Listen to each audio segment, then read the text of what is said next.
माई, आप आराम कर लीजिए, मैं जाग रही हूँ। जिसका बेटा मौत से लड़ रहा है, उस माँ की आँख को नींद कहाँ से आएगी बेटा? मैं आपकी दर्द को समझ सकती हूँ। नहीं समझ सकती तो मेरे दर्द को कोई भी नहीं समझ सकता, पाजी के दर्द को। ऐसी बेइज्जती वाली जिंदगी, समाज की खिड़की, इन सब बातों को तुम नहीं समझ सकती। समझ मुझे कोशिश तो कर सकती हूँ। बड़ा कलेजा चाहिए समझने को, बड़ा कलेजा चाहिए। समाज से तिरस्कार, बेइज्जती की जिंदगी के बाद जिंदा रहने के लिए बहुत बड़ा कलेजा चाहिए। भगवान, तू किसी को भी पापी मत बनाना, वरना वो तो जीते जी मर जाएगा, जीते जी मर जाएगा। मैं समझी नहीं। अरे पगली, ना स्कूल में दाखिला, ना रहने को घर, कभी इधर कभी उधर। देश में रहने को भी प्रमाण पत्र नहीं है, न सरकारी नौकरी, न जमीन, न जायदाद। भटकते रहते, अपमान और अपमान। क्या करेगा पारदी? क्या करेगा पारदी? अरे चोरी करेगा, डाका डालेगा, लूट मार करेगा, शराब उतारेगा, और क्या करेगा? कोई रास्ता भी तो नहीं छोड़ा उसके लिए। हाँ, मेरा सूरज तो बेटा बदल गया है, पूरा बदल गया है। बच्चों का पेट पालने के लिए उसकी मजबूरी हो गई थी चोरी करना, लेकिन मेरे सूरज के दर्द को तू नहीं जान सकती बेटा, तू नहीं जान सकती।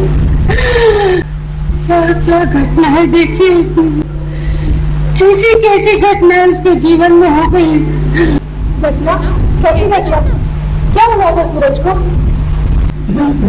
7-8 साल पहले की बात है, जब अंधेरी, जब ठंडी भरी रात थी।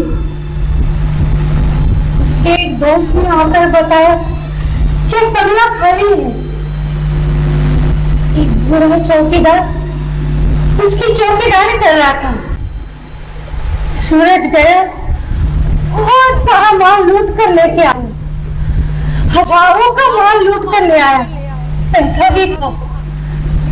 फिर वो घर का मालिक आ गया, उसने देखा घर में चोरी होते, उसने पुलिस में रिपोर्ट करवाई। चौकीदार को शक किया, पुलिस आ गई, वो चौकीदार को पकड़ कर ले गई, बहुत मारपीट करी उसके साथ। 1 सप्ताह बाद वो बेचारा मर गया। 4-5 बच्चे, भूखमरी हो गई, भूखमरी के कगार पर आ गए। सूरज, मेरा सूरज, उनके घर उनको मिलने को गए। उसके उस दोस्त ने उसको खबर दी थी कि वो चौकीदार मर गया। व्यक्त करने के अलावा बेचारा कर भी कह सकता।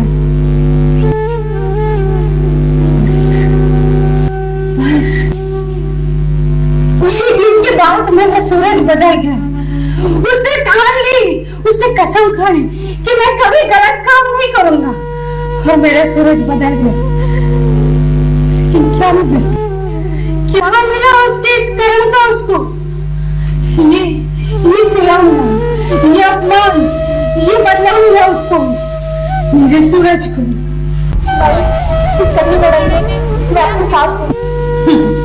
कौन रहता है किसके साथ? तुम इतनी देर रह गई, यही बात है। मुझे आप अपना ही मानो, आप मुझे अपने से अलग ना समझिए।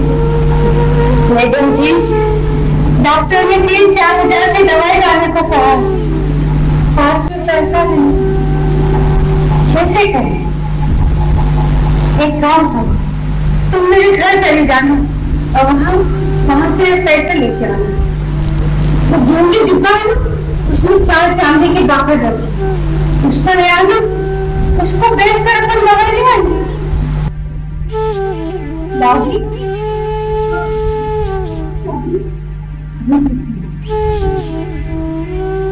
मैं लेके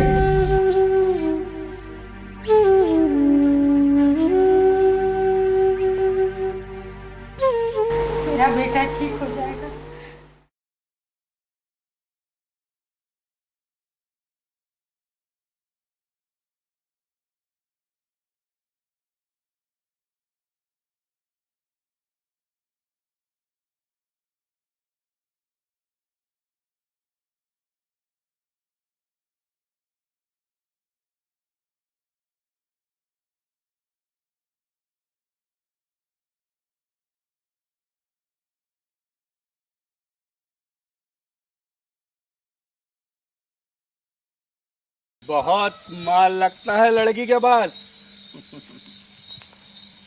वो तो दिख ही रहा है। कौन है तुम लोग? चल जल्दी निकाल। जन्नत के फरिश्ते। क्यों, पहचाना नहीं क्या? स्वर्ग से उतरे देवदूत। अरे बकवास मत करो यार, चलो उधर। और तुझसे मैंने बोला माल निकालने की, तुझे समझ में नहीं आई? अभी जरा सी अगर घुमा दिया ना मैंने तो ये जवान बाहर आ जाएगी, समझी ना? चल चल जल्दी निकाल, जल्दी टोनी निकाल। भाई, टोनी भाई, मोबाइल भी है। तुम टोनी हो ना? पास के टोले के चिचली के? तू पहचानती है? तुमने एक सप्ताह पहले सूरज को चाकू से मारा था ना? तू ये भी जानती है? तुम कालू और तुम राजू हो ना? टोनी भाई, ये हमें पहचान गई है, इसको खत्म करना बहुत जरूरी है। टोनी भाई देर मत करो। कर दो खत्म, तुम्हें क्या फर्क पड़ता है? कल सूरज को चाकू मारा, आज मुझे मार रहे हो, कल किसी और को? हम पारदी है ना, अगर हमने ऐसा नहीं किया तो हमारी जाति की नाक नहीं कट जाएगी। बिल्कुल सच कह रही है। अगर हम लोगों ने ऐसा नहीं किया तो बिरादरी में हमारी नाक कट जाएगी। खराब काम करने से तुम्हारी नाक ऊंची होती है ना? ये कहाँ के नियम है? हमारी बिरादरी का नियम है। कोई अच्छे नियम नहीं बनाए? मैडम जी का मतलब है मेहनत करके कमाओ और खाओ। सूरज तुम्हारा रिश्तेदार था, तुमने उस पर चाकू से हमला किया, लेकिन उसने तुम्हारा नाम नहीं बताया। क्यों? क्योंकि वो नहीं चाहता था कि हमारी जाति के लोग बदनाम हो। टोनी भाई, इसका भाषण बंद करवाओ और चटका दो साली को। पर सूरज ने हमारा नाम क्यों नहीं लिया?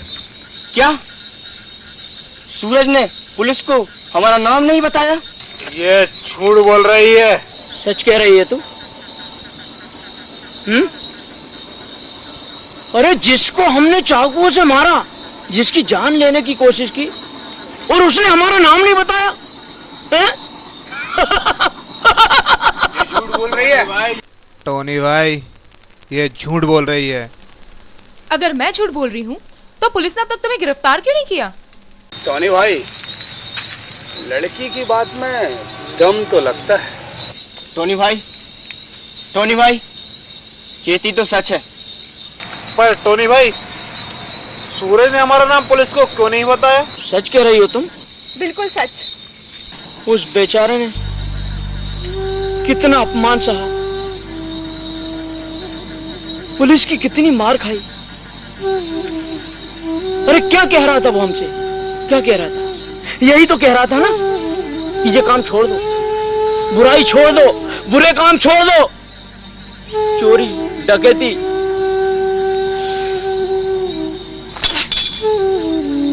तो रेखा में कि उस बेचारे की बात तक नहीं मान सके। क्या बुरा कह रहा था वो? क्या बुरा कह रहा था? अरे हमारी भलाई के लिए तो कह रहा था, हमारी बिरादरी के लिए तो कह रहा था, ताकि हम अच्छे बन सके, सुधर सके। मगर हम कितने कमीने हैं।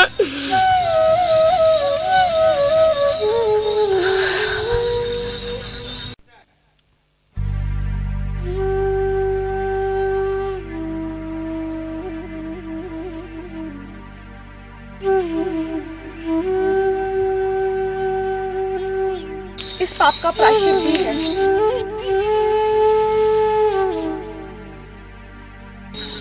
क्या है? देवी माँ को सिर पर रखकर कसम खाओ कि आज के बाद हम कोई बुरे काम नहीं करेंगे। मैं आज से कसम खाने को तैयार हूँ।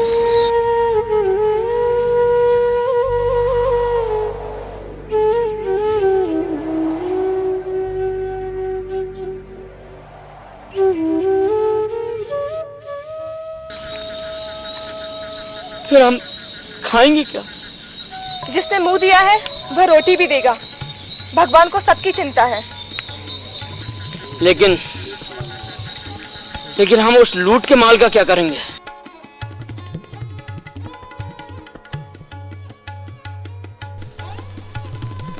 उस माल को तुम पुलिस को लौटा दो, अदालत तुम्हें कम दिनों की सजा देगी। क्या बोलते हो भाई?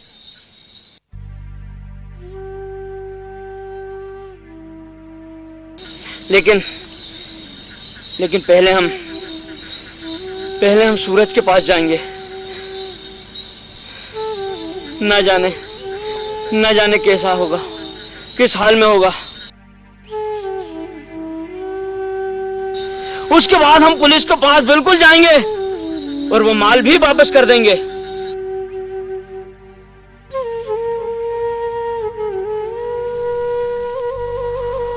सच कह रहे हो?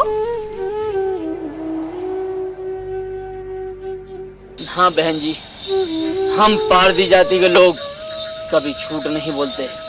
टोनी भाई चलो चलो सूरज को देखने चलते हैं। सूरज को देखने चलते हैं।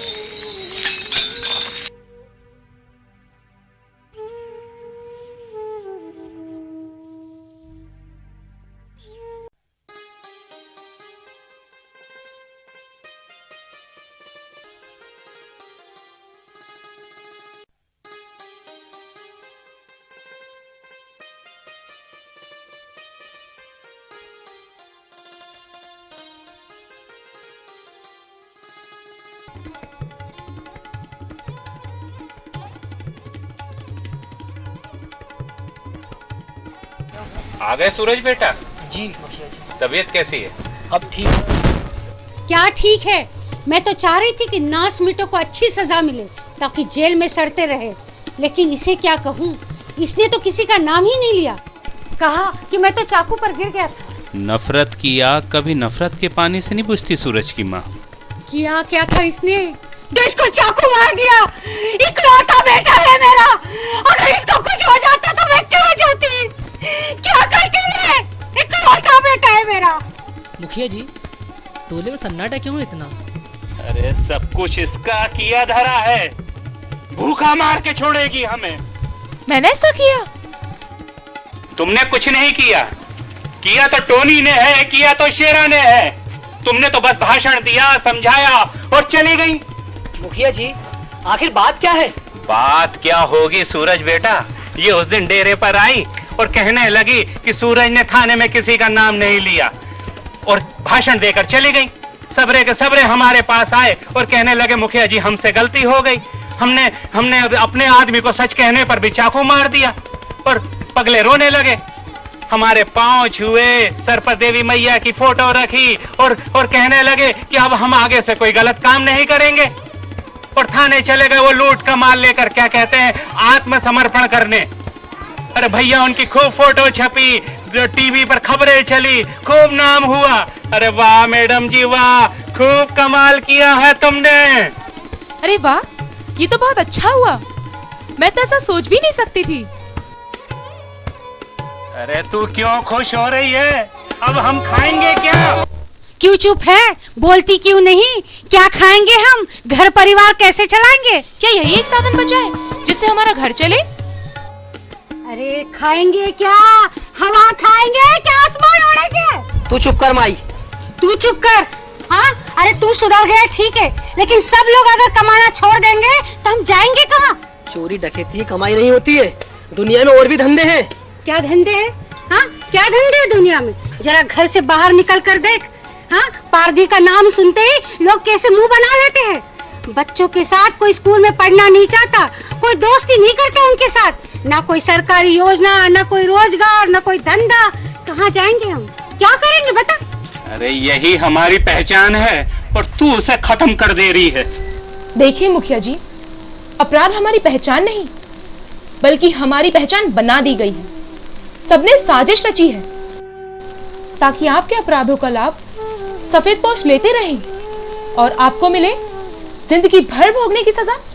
कौन है ऐसा समाज में जो हमारी पीड़ा को समझेगा? बहुत हो गया, बहुत भाग लिए, भगवान के लिए ठहर जाइए। जरा सोचिए, हम अपने बच्चों के लिए कौन सा भविष्य छोड़कर जा रहे हैं। तू सबको बिगाड़ रही है। माई जो बिगाड़ नहीं रही है, हमें सही रास्ता दिखा रही है।